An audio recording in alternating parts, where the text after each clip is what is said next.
La pénurie de main-d'œuvre affecte de nombreux secteurs d'activité au Canada, incluant l'industrie minière. En fait, dans les 10 prochaines années, ce sont 20 000 postes qui seront à pourvoir juste dans les mines au Québec. Les tendances vont se maintenir à moyen et long terme étant donné le vieillissement de la population qu'on connaît présentement au Canada. Pourtant, à proximité de la majorité des projets miniers, se trouvent des communautés autochtones qui sont jeunes, en croissance, qui sont disponibles à l'emploi et qui désirent participer au développement minier. Afin de poursuivre leurs activités à long terme, les entreprises minières auraient tout intérêt à considérer l'apport de ces communautés autochtones.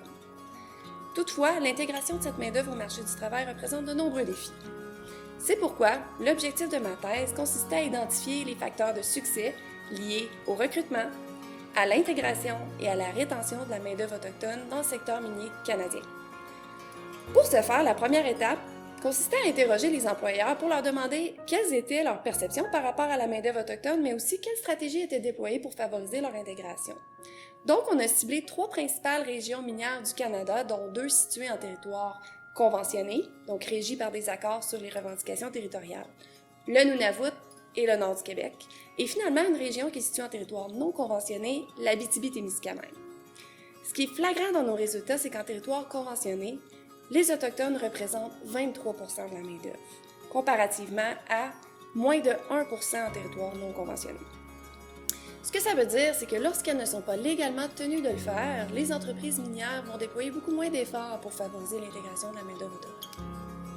Deuxième étape consistait à interroger les employés autochtones eux-mêmes afin de comprendre quelles étaient leurs perceptions de l'industrie minière, mais aussi leur perception des stratégies déployées pour favoriser leur intégration.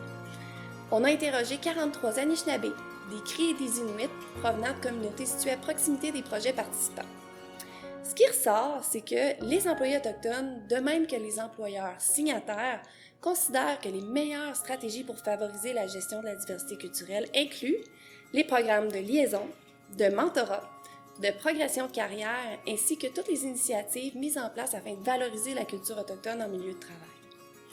Fait intéressant, les Anishinabés pour qui de telles mesures n'étaient pas disponibles les ont décrits, les ont imaginés et souhaiteraient aussi en bénéficier.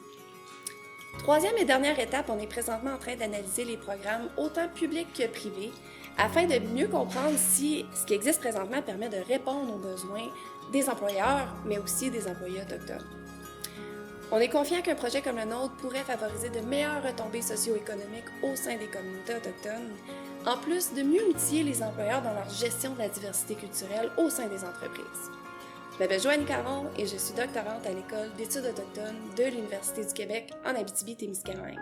Merci.